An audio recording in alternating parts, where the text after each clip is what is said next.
Hi, Charlene back with Radical Feng Shui with Charlene on a windy afternoon up on the fourth floor terrace of my beautiful Mexican villa.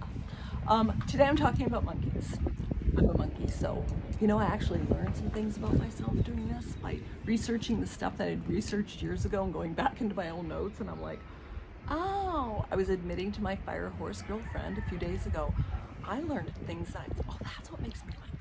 So it's pretty fascinating stuff, and it's interesting that practicing what I do and knowing a lot about all of these animals on a general level, I didn't sink in more to who I am, because I also identify as a Leo, and there's all this other stuff like Scorpio rising and Libra moon, and there's so many ways of looking at reflections of self. So you take what you take.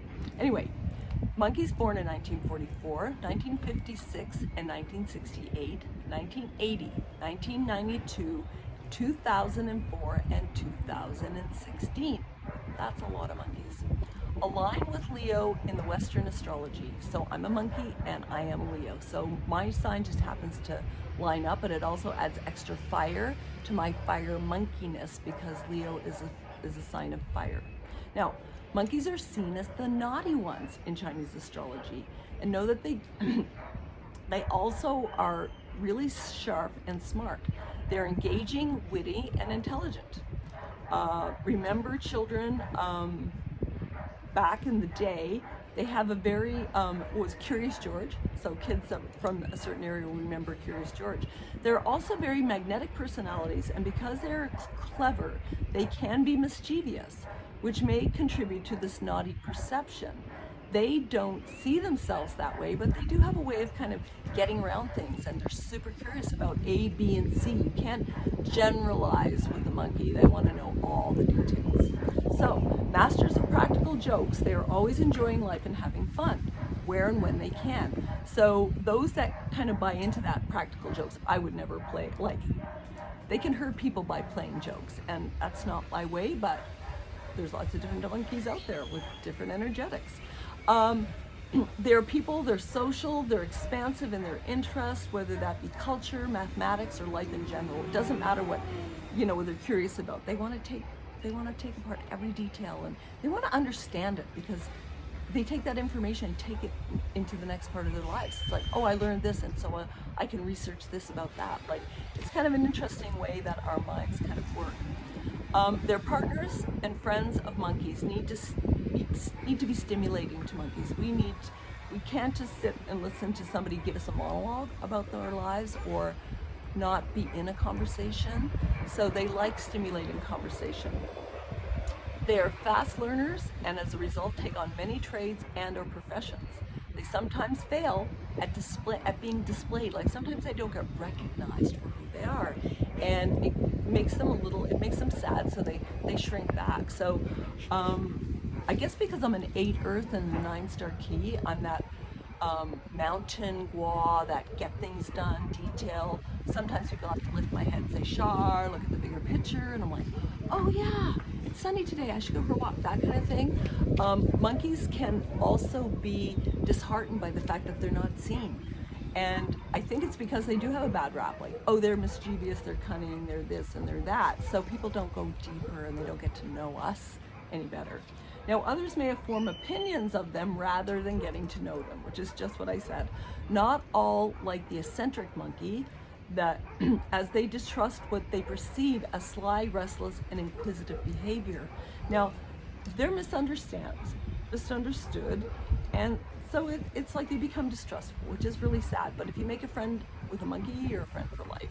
Monkeys are loving, lighthearted, and defend friends, family, and tribe relentlessly. So that's the neat thing about us little monkeys. So we're getting into each and every monkey. Now, I think a monkey put this list down. I always start with wood, fire, and this is like fire, wood, water, metal, earth. I'm gonna go with it. We're gonna talk about the fire monkey. I'm a fire monkey, I like that. 1956 and 2016.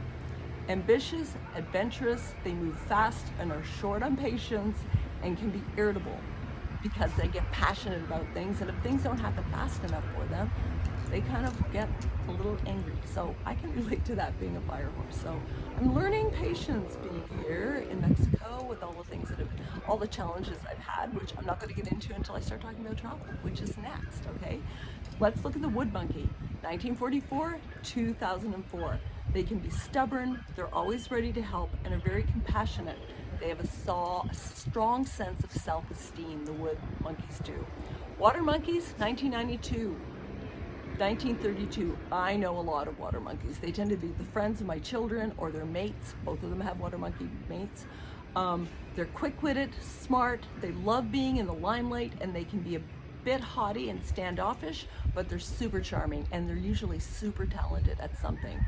Metal monkeys, 1980, also smart, quick-witted, and metal monkey can be a bit irritable and stubborn because it wants to be in control. That's the metal element.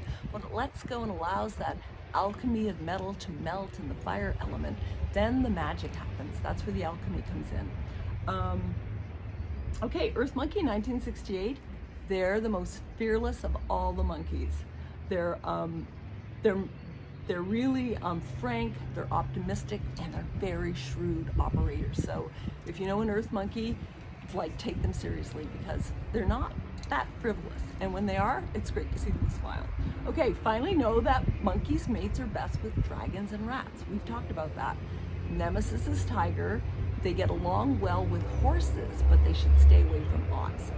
So that's the wrap on monkeys. I'll be back with more travel, and please leave a comment, subscribe, get friends to subscribe, whatever. Thank you so much, and I'm back with some more travel tips, and then we'll start with the next animal, which is the rooster. Thanks so much for showing up. Bye.